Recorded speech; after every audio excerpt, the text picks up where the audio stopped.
Movie की शुरुआत में हम देखते हैं कि स्पेस से एक स्पेसशिप वापस लौट कर आ रही होती है, लेकिन तभी उसकी लैंडिंग में कुछ प्रॉब्लम हो जाती है और इसी वजह से वो क्रैश हो जाता है। ये क्रैश मलेशिया में जाकर होता है और इसके क्रैश होते ही वहां पर पुलिस, डॉक्टर्स और मिलिट्री उस एरिया को चारों तरफ से घेर लेते हैं ताकि वो क्रू मेंबर्स को सही सलामत बचा सकें और शिप के अंदर जो सैंपल्स मौजूद हैं उन सभी सैंपल्स को सेफली सिक्योर कर सकें।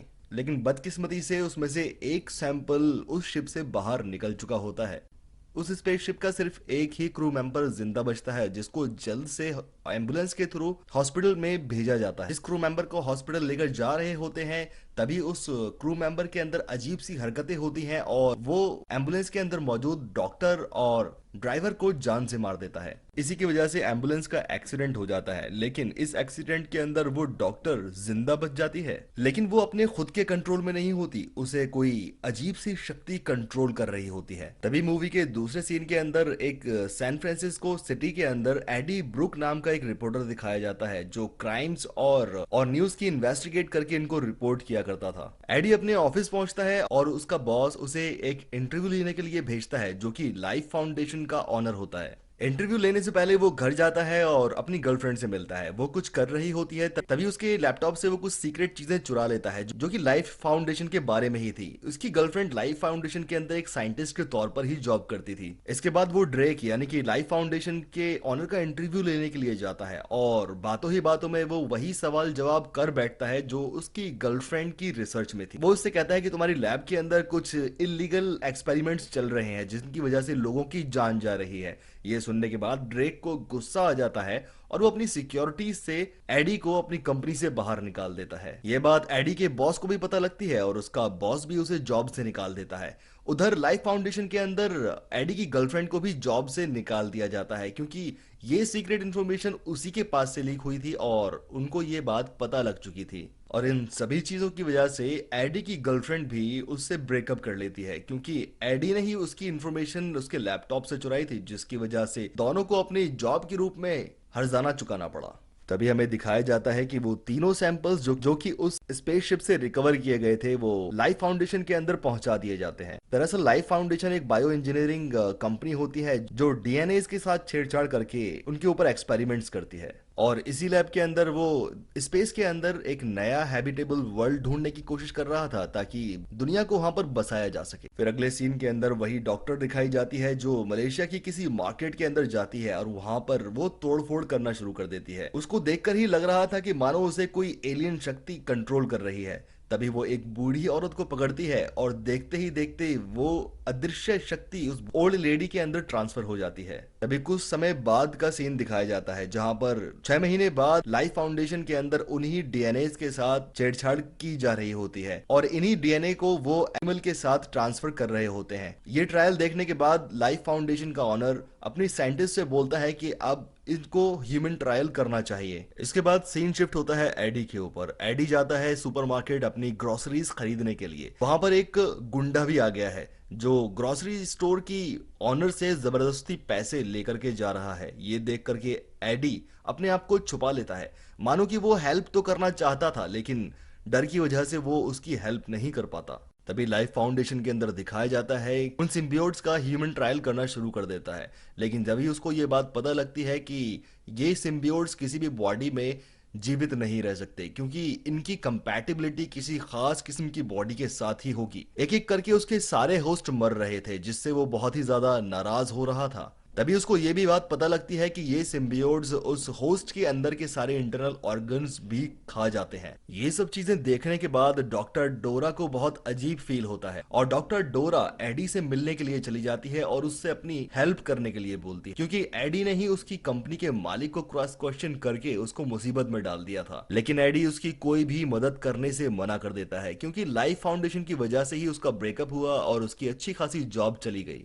लेकिन डॉक्टर डोरा उसको अपना नंबर दे जाती है। इसके बाद एडी अपनी गर्लफ्रेंड के घर के सामने चला जाता है जहां पर वो उसे बहुत ही ज्यादा मिस कर रहा होता है। तभी वो देखता है कि उसकी गर्लफ्रेंड किसी दूसरे बॉयफ्रेंड के साथ अपने घर पर वापस आ गई है। एडी अपनी गर्लफ्रेंड एन से बात करना चाहता था लेकिन उसकी गर्लफ्रेंड उसे जरा भी भाव नहीं देती, जिसकी वजह से वो अंदर से बहुत ही ज्यादा टूट जाता है। ये सब चीजें देखने के बाद वो डॉक्टर डोरा को फोन करता है और कहता है कि मैं तुम्हारी मदद करने के लिए तैयार हूँ।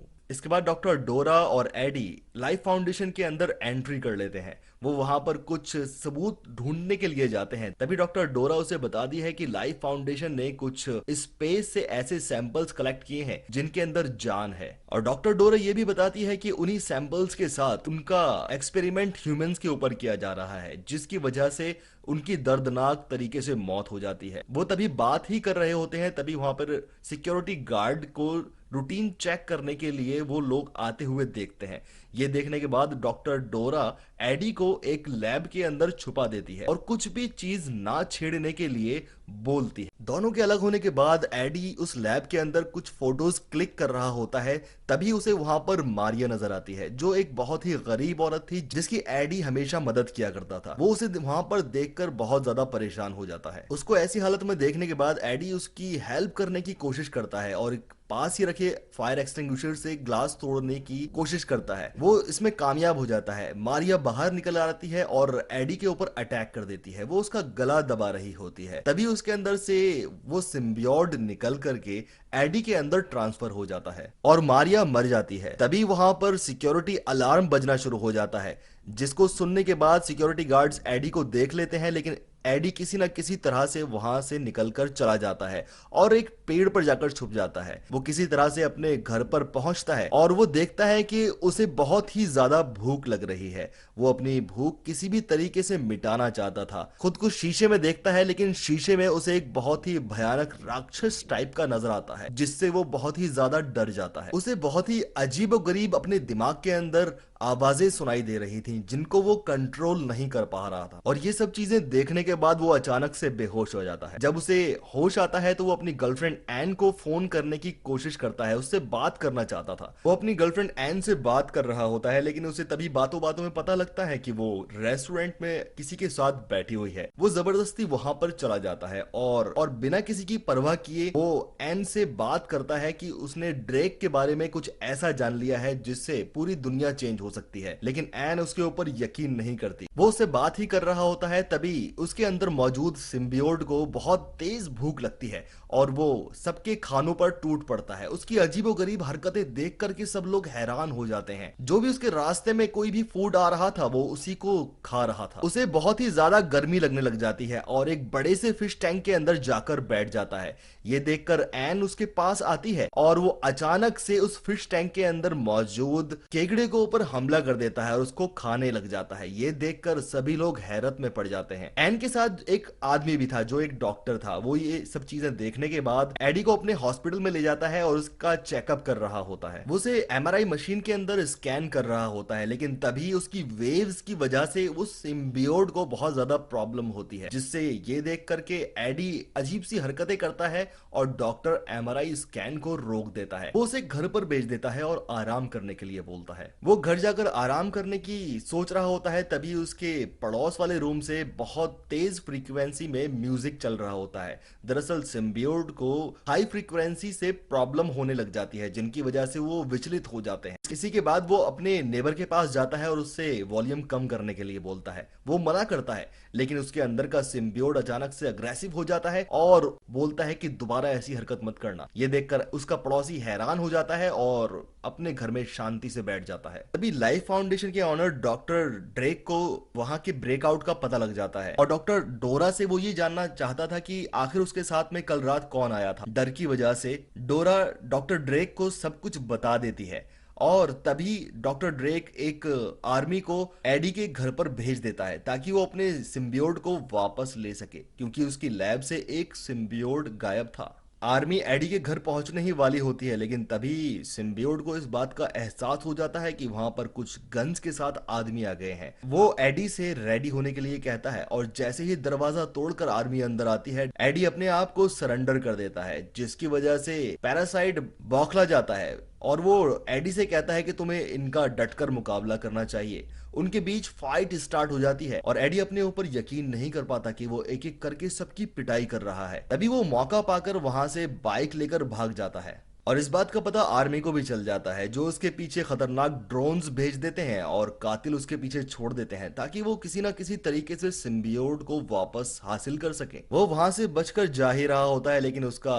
ध्यान पीछे की तरफ चला जाता है, जिसकी वजह से एक कार आकर उसको जबरदस्त टक्कर मारती है और वो रोड पे जाकर गिर जाता है। उसके हाथ पैर बुरी तरह से टूट जाते हैं। आर्मी भी वहां पर पहुंच जाती है और उसको पकड़ने ही वाली होती है, लेकिन तभी वो देखते हैं कि उसके अंदर का सिम्बियोट उसको बहुत जल्द रिपेयर कर देता है और एडी के ठीक होते के साथ ही वो सिम्बियोट एक बड़ा भयानक रूप ले लेता है और वो आर्मी को खा जाता है। इसके बाद सिम्बियोट वहां से भाग जाता है। ये सब चीजें लाइफ फाउंडेशन के अंदर डॉक्टर ड्रेक भी देख रहा होता है और वो समझ जाता है कि सिम्बियोट ने एडी को अपना होस्ट बना लिया है और उसके साथ तालमेल सेट हो चुका है। एडी और पैरासाइट एक जगह बैठे हुए होते हैं, तभी उसके अंदर से वो सिम्बियोट निकलकर बाहर आ जाता है और उसे अपना नाम वैनम बताता है। वो एडी से डील करता है कि अगर तुम जिंदा रहना चाहते हो तो तुम्हें मेरी बातें माननी पड़ेंगी, अगर तुमने ऐसा नहीं किया तो मैं तुम्हारे अंदर के इंटरनल ऑर्गन्स खा जाऊंगा। अभी दूसरे सीन के अंदर दिखाया जाता है सिम्बियोट स्टार्टिंग में एक्सीडेंट के वजह से बाहर मिस हो गया था।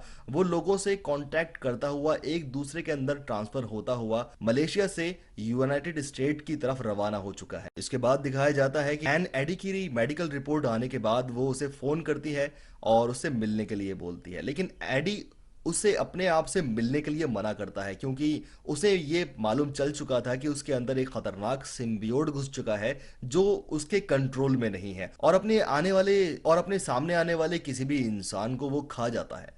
उसके बाद एडी अपने ओल्ड ऑफिस जाता है जहां से उसे नौकरी से निकाल दिया गया था। वो अंदर ही जा रहा होता है तभी उसका सिक्योरिटी गार्ड फ्रेंड उसको रोक लेता है और उसे अंदर जाने से मना करता है। वो वहां से वापस जा ही रहा होता है तभी उसके अंदर का सिम्बियोट यानी कि वैनम कहता है कि तुम्हें अंदर जाना है तो तुमने मुझे पहले क्यों नहीं बताया। वो अचानक से भयानक रूप ले लेता है और बिल्डिंग के ऊपर शीशों को तोड़ता हुआ सबसे टॉप वाले फ्लोर पर चला जाता है। तभी एडी अपने फोन के अंदर जो उसने लाइफ फाउंडेशन के खिलाफ सबूत इकट्ठे किए थे फोन को वहां पर छोड़ देता है और अपने बॉस से उसको पब्लिश करने के लिए बोल देता है। एडी बिल्डिंग से नीचे उतरने के लिए शॉर्टकट का तरीका नहीं अपनाता। वो लिफ्ट से नीचे उतरता है और नीचे उतरते ही देखता है कि चारों तरफ से मिलिट्री ने उसे घेर लिया है, उसके ऊपर निशाने लगा लिए हैं। एडी उसको सेफली बाहर जाने के लिए बोलता है लेकिन मिलिट्री ऐसा नहीं करने देती। तभी अचानक से वैनम उसके ऊपर कंट्रोल कर लेता है और भयानक रूप लेकर मिलिट्री से फाइट करना शुरू कर देता है। बहुत देर फाइट चलने के बाद वैनम एक सोल्जर को पकड़ लेता है और अपना बड़ा सा मुंह खोलकर उसको खाने ही वाला होता है, लेकिन तभी